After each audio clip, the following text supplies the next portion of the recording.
नमस्कार। मैं अरुण के शर्मा, एनालिस्ट वन थॉट। आज हम बात करेंगे जो पहलगाम में कल टेरर अटैक किया गया, उससे पहले बीते 15 सालों में जो 11 आतंकी हमले हुए हैं उनके विषय में, और उसमें 227 लोगों की जान जा चुकी।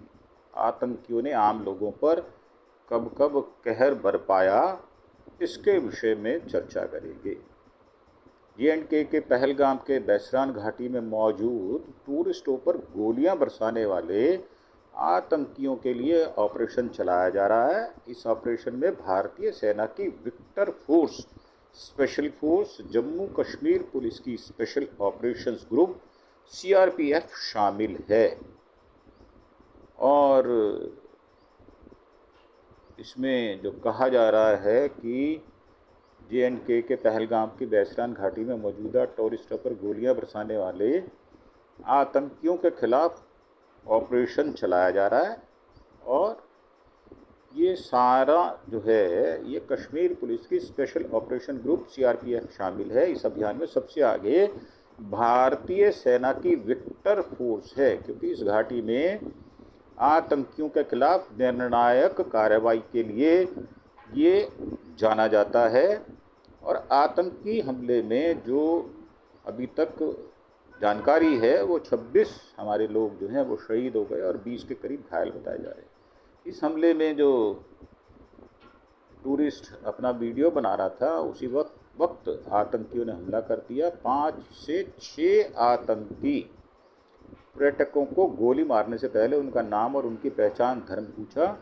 इसने भी अपना हिंदू नाम बताया, जबकि इसके अंदर एक मुस्लिम व्यक्ति भी शहीद हुआ है। हम इन सब बातों के पचड़े में ना फंस कर हम ये कहते हैं कि हमारे भारत के लोग शहीद हुए हैं। हम जाति के या धर्म संप्रदाय के चक्कर में नहीं पड़ेंगे। जो भी मरा है वो हिंदुस्तानी था और वो हमारे देश का वासी था, चाहे कोई भी धर्म हो, इससे हमें कोई फर्क नहीं पड़ता। उनके नाम की पहचान और धर्म पूछा और उसको गोली मार दी। पीड़ित चश्मदीदों के मुताबिक आतंकियों ने लोगों को धमकी दी कि जो अजान नहीं करेगा उसे गोली मार दी जाएगी। इस तरीके से वो हिंदू मुसलमान की पहचान कर रहे थे, जबकि एक शायद ऐसा नामों में भी आया है कि एक मुस्लिम व्यक्ति भी शहीद हुए हैं। तो हमारी सबके साथ जो है वो संवेदना हम प्रकट भी करते हैं।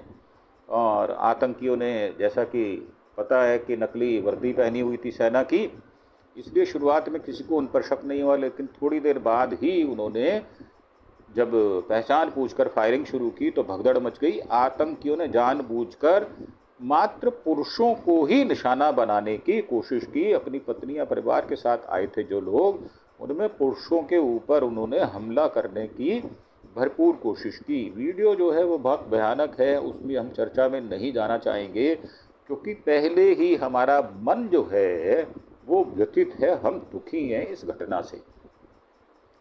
और कुछ महिलाएं रोती हुई भी दिखाई दी वहाँ पर। उसके बाद पाकिस्तान स्थित आतंकी संगठनों लश्कर-ए-तैयबा, जैश-ए-मोहम्मद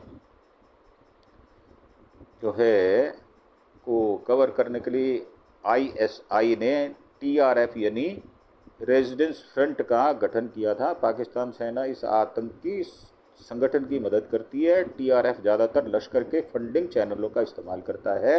गृह मंत्रालय ने राज्यसभा में बताया था कि द रेजिडेंस फ्रंट TRF आतंकी संगठन लश्कर-ए-तैयबा का एक मुखौटा है। 2019 में भी TRF अस्तित्व में आया था। उसके बाद J&K में लगातार आतंकी हमला करता रहा है। TRF का हिट स्क्वाड, फल्कान स्क्वाड आने वाले दिनों में कश्मीर में बड़ी चुनौती पेश कर सकता है। आतंकी मॉड्यूल को टारगेट किलिंग को अंजाम देने और जंगल और ऊंचे इलाकों में छिपने के लिए ट्रेन किया जाता है। TRF के नए टेरर मॉड्यूल फल्कान स्क्वाड को मॉडरेट जो हथियार हैं उनकी बहुत बड़ी खेप मिली है। इसका इस्तेमाल कश्मीर घाटी में आतंकी हमलों के लिए हो रहा है। सन 2000 के बाद जम्मू कश्मीर में आम लोगों पर हुए बड़े हमले 21 मार्च 2020 को हुआ, अगस्त 2020 को हुआ, पहलगाम के नुनमान कैंप में आतंकी हमला हुआ था, जुलाई 2001 में अमरनाथ यात्रियों को निशाना बनाया गया था और इसमें अनंतनाग के शेषनाग बेस कैंप पर आतंकी हमला हुआ था। 1 अक्टूबर 2001 को भी हमला हुआ था, उसमें राज्य विधानसभा परिषद पर आत्मघाती फिदायीन आतंकी हमला हुआ था।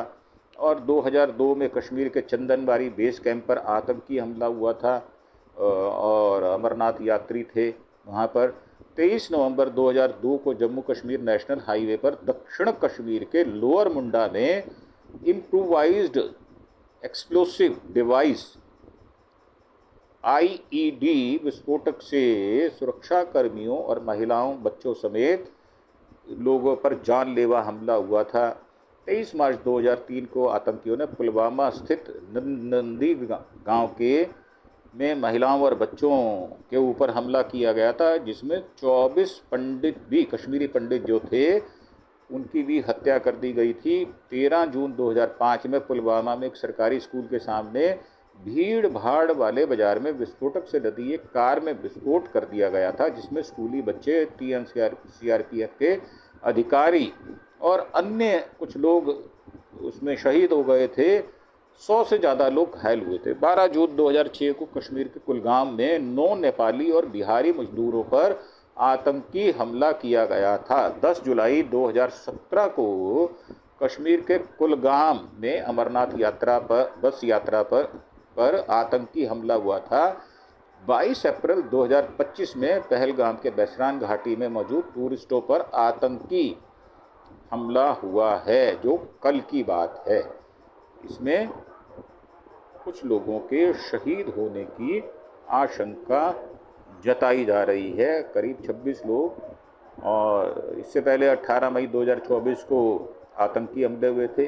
घटना अनंतनाग के पहलगाम के पास एक ओपन टूरिस्ट कैंप में हुई थी। यहाँ आतंकियों ने राजस्थान के जयपुर के रहने वाले एक टूरिस्ट कपल को गोली मार दी थी। कुछ देर बाद शोपियां के हीरपोरा में 10:30 बजे आतंकियों ने लोकल भारतीय जनता पार्टी नेता एजाज अहमद साहब शेख को गोली मारी थी और उनको जब अस्पताल ले जाया जा रहा था तो रास्ते में उनकी मौत हो गई थी। जब यहाँ आर्टिकल 370 हटाने के बाद पहली बार लोकसभा चुनाव हो रहे थे, उस वक्त भी ये हमला किया गया था। अमरनाथ यात्रा के लिए जो पहलगाम रूट है वो हमारे लिए बहुत इम्पॉर्टेंट है, बड़ी महत्वपूर्ण जगह है। 3 जुलाई से अमरनाथ यात्रा भी शुरू होनी है, जो 9 अगस्त तक चलेगी। यात्रा के लिए पहलगाम रूट जो है वो हमारे लिए बहुत अहम स्थान रखता है। इस रूट से गुफा तक पहुंचने में 3 दिन लगते हैं। रास्ता आसान है, यात्रा में खड़ी चढ़ाई नहीं है। पहलगाम से पहला पड़ाव चंदनबाड़ी है, ये बेस कैंप से 16 किलोमीटर दूर है। यहाँ से चढ़ाई शुरू हो जाती है। 3 किलोमीटर चढ़ाई के बाद यात्रा पिस्सू टॉप पर पहुँचती है। यहाँ से पैदल चलते हुए शाम तक शेषनाग पहुँचती है। ये सफ़र करीब 9 किलोमीटर का है। अगले दिन शेषनाग से यात्री पंचतरणी जाते हैं। शेषनाग से करीब 14 किलोमीटर है। पंचतरणी से गुफा सिर्फ 6 किलोमीटर रह जाती है। तो ये रूट भी बताया गया है, जो कि है पहलगाम से चंदनबाड़ी, जोजीबल, पिस्सू टॉप, नागाकोटी, शेषनाग, रास्ते में बरबल, महागुन स्टॉप, पप्पीबल, पंचतरणी, संगम और पवित्र गुफा है। और इधर से बराड़ी और बालटाल से नीलग्रत से भी रास्ता आता है। पहलगाम पर जो हमला है उसमें बहुत हमारे जो देश के जिम्मेदार लोग हैं उन्होंने इस पर अपना वक्तव्य भी दिया है और शाह साहब ने भी हमले से दुखी हैं। और वो क्योंकि हमारे देश के होम मिनिस्टर हैं तो जिम्मेदारी सबसे ज़्यादा उन्हीं के कांधों पर है। और उन्होंने कहा कि हम दोषियों को बख्शेंगे नहीं, कड़ी से कड़ी सजा देंगे। प्रधानमंत्री ने भी इस घटना के बारे में जो है अधिकारियों के साथ वीडियो कॉन्फ्रेंसिंग की है सभी एजेंसियों के साथ सुरक्षा समीक्षा करने के लिए जल्द श्रीनगर के लिए जो है वो पहुंच गए हैं। अमित शाह साहब, राजनाथ सिंह जी पहलगाम में आतंकी हमले की खबर सुनकर बहुत दुखी हैं। निर्दोष नागरिकों पर यह हमला कायरतापूर्ण और निंदनीय है। मेरी संवेदनाएं और प्रार्थनाएं निर्दोष पीड़ितों और उनके परिवारों के साथ है। मनोज सिन्हा साहब जो उपराज्यपाल हैं, उन्होंने पहलगाम में पर्यटकों पर हुए कायरतापूर्ण हमले की, आतंकी हमले की कड़ी निंदा की है। मैं लोगों को भरोसा दिलाता हूं, इस घृणित हमले के पीछे जो लोग हैं उन्हें बख्शा नहीं जाएगा। डीजीपी और सुरक्षा अधिकारियों से बात की है। सेना और जम्मू कश्मीर पुलिस की टीमें इलाके में पहुंच गई हैं। तलाशी अभियान जारी है। उमर अब्दुल्ला जो मुख्यमंत्री हैं, उन्होंने कहा कि मैं हैरान और स्तब्ध हूं। हमला करना पर्यटकों पर ये गलत है। ये दर्शाता है कि हमलावर जो है वो दरिंदे हैं, अमानवीय हैं। मैं मृतकों के परिवारों के प्रति अपनी संवेदनाएं व्यक्त करता हूं। मैं तुरंत श्रीनगर वापस जा रहा हूं। महबूबा मुफ्ती जो पूर्व मुख्यमंत्री है, उन्होंने भी घटना पर बेहद चिंता जताई है और उन्होंने कहा कि कश्मीर हमेशा ही पर्यटकों का गर्मजोशी से स्वागत करता रहा है और आगे भी हम इसको करते रहेंगे। हमारे देश पर इस प्रकार की कोई हमला करेगा तो हम सब मिलकर उसका मुकाबला करेंगे। ये भारतवंशियों की सबसे बड़ी ये ताकत ये है कि हम सारे मतभेद भूलकर सब एक हो जाते हैं और देश के दुश्मनों के साथ हम कड़ाई से व्यवहार करते हैं और जो हमारे हत्थे कोई चढ़ जाएगा तो हम उसको छोड़ेंगे नहीं, उसको उसके अंजाम तक पहुंचाकर ही दम लेंगे। ऐसा मैं अपनी तरफ से कह रहा हूं। भविष्य में हमलों को रोकने के लिए कदम और सशक्त उठाए जाएंगे। संवेदनाएं हमारी पीड़ित परिवारों के साथ हैं। राहुल गांधी साहब ने भी जम्मू कश्मीर के पहलगाम में हुए कायराना आतंकी हमले में पर्यटकों के मारे जाने और कई लोगों के घायल होने की खबर से कहा है कि ये बेहद निंदनीय और दिल को दहलाने वाली खबर है। आतंक के खिलाफ पूरा देश एकजुट है, एक मुट्ठी की तरह हम काम कर रहे हैं और जम्मू कश्मीर में जो हालात होने के हम दावे करते हैं, इससे पता चलता है कि वो दावे पुख्ता नहीं है। ऐसी भरभर घटनाएं ना होने पाए, इसके लिए हम काम करते रहेंगे। 12 अप्रैल को भी अखनूर एनकाउंटर में जेसीओ साहब शहीद हो गए थे। अखनूर में आतंकवादियों से मुठभेड़ में पंजाब रेजिमेंट के जेसीओ कुलदीप चंद शहीद हो गए थे। अखनूर के केरी बट्ठल इलाके में 11 अप्रैल को देर रात एनकाउंटर शुरू हुआ था। किश्तवाड़ जिले के घने जंगलों में एनकाउंटर के दौरान सुरक्षा बलों ने 3 आतंकियों को मार गिराया था। अधिकारियों ने बताया कि मारे गए तीनों आतंकी जैश ए मोहम्मद के थे। इसमें टॉप कमांडर सैफुल्ला भी शामिल था। इससे पहले 4 और 5 अप्रैल को दरमियानी रात में एलओसी पर आरएसपुरा सेक्टर पर बीएसएफ के जवानों ने एक आतंकी घुसपैठिए को मार गिराया था। वहीं 1 अप्रैल को एलओसी पर सेना के एनकाउंटर में 4-5 पाकिस्तानी घुसपैठियों को मारा गया था। घटना पुंछ एलओसी पर कृष्णा घाटी सेक्टर के फॉरवर्ड एरिया में हुई थी। कठुआ में 1 महीने पहले 3 एनकाउंटर हुए थे और तीनों में जो है आतंकी के छिपे होने की बात कही गई थी। सर्च ऑपरेशन हुआ था। कठुआ में 1 महीने के भीतर सुरक्षा बलों की आतंकियों से 3 मुठभेड़ हुई हैं। पहली मुठभेड़ 23 मार्च को हीरानगर सेक्टर में हुई थी। सुरक्षा बलों ने जैश ए मोहम्मद के प्रॉक्सी संगठन पीपुल एंटी फासिस्ट फ्रंट से जुड़े 5 आतंकियों के छिपे होने की खबर थी उनके पास, मगर वो भागने में कामयाब रहे थे। 28 मार्च को दूसरी बार मुठभेड़ हुई थी जिसमें 2 आतंकी मारे गए थे। इस दौरान स्पेशल ग्रुप एसओजी के 4 जवान तारिक अहमद साहब, जसवंत सिंह साहब, जगबीर सिंह साहब और बलविंदर सिंह शहीद हो गए थे। भारत अपने शहीदों पर नाज करता है। हम उनके परिवारों के साथ पूरे दमखम के साथ उनके साथ खड़े हैं। हम उनके हौसला अफजाई भी करते हैं और अपना संवेदनाएं भी प्रकट करते हैं। इसके अलावा डीएसपी धीरज सिंह समेत 3 जवान घायल होते, उनका इलाज जारी था। 31 मार्च की रात कठुआ में पंचतीर्थी मंदिर के पास तीसरी मुठभेड़ हुई थी। 3 आतंकियों के इलाके में छिपे होने की सूचना मिली थी और 1 आतंकी के मारे जाने की बात सामने आई थी, परंतु आधिकारिक पुष्टि नहीं हो सकी। सेना प्रमुख बोले, जम्मू कश्मीर में घुसपैठ की कोशिश जारी है। रोकने के लिए भारी संख्या में जवान तैनात हैं। सीमा पर ड्रोन से सामान भेजने की कोशिश की जा रही है। मनोज पांडे साहब ने दिल्ली में गुरुवार को ये पुरानी है न्यूज़, उसमें कहा था उन्होंने, देश की उत्तरी सीमा की स्थिति बेहद संवेदनशील बनी हुई है। जम्मू कश्मीर में घुसपैठ की कोशिशें जारी रहती हैं। उत्तरी सीमा पर सेना के जवानों की भारी संख्या में मौजूदगी है। हालांकि सेना किसी भी स्थिति से निपटने के लिए तैयार है।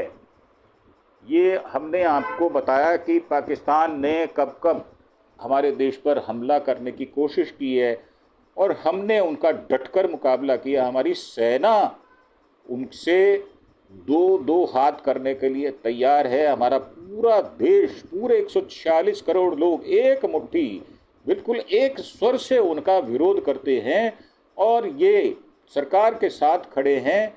हम हमेशा ही देश पर हमला करने वालों को अपना दुश्मन मानते हैं और भारत की सरकार जो भी कदम लेती है हम उनके साथ हैं। और हमने ये भी कहा है कि भारतीय सरकार को, भारतीय सेना को, जम्मू कश्मीर पुलिस को इनको सख्ती से निपटना चाहिए। अगर किसी को गोली मारनी पड़ती है तो मार देनी चाहिए, चाहे वो कोई सा आतंकवादी हो, कोई सा उसका धर्म हो। आतंकवादी का कोई धर्म नहीं होता, हम ऐसा भी मानते हैं। इन्हीं शब्दों के साथ हम प्रार्थना करेंगे कि ये जो दिल को दहलाने वाली घटना हुई है ये दोबारा ना हो। हमारे जो सेना बल हैं वो सक्षम हैं, हमारी जम्मू कश्मीर पुलिस सक्षम है और हम मुस्तैदी से अपने बॉर्डर एरिया की रखवाली भी करते हैं और करते रहेंगे। हम अपने देश की 1 इंच ज़मीन भी, चाहे कुछ भी हो जाए, हम वो नहीं देंगे। और जो हमारे इन मंसूबों को तोड़ने की कोशिश करेगा तो हम उसको जड़ से उखाड़ देंगे। इन्हीं बातों के साथ मैं आपसे विदा लूँगा और एक छोटी सी प्रार्थना। आज मन जो है वो दुखी है। एक सीधी सरल भाषा में हम आपको कहेंगे कि आप हमारे चैनल अरुण के शर्मा एनालिस्ट वन थॉट को सब्सक्राइब अवश्य करें ताकि हम इस प्रकार की जो सूचनाएं हैं वो आप तक ठीक ढंग से पहुंचा पाएँ। इन्हीं शब्दों के साथ धन्यवाद, थैंक यू, जय हिंद, जय भारत।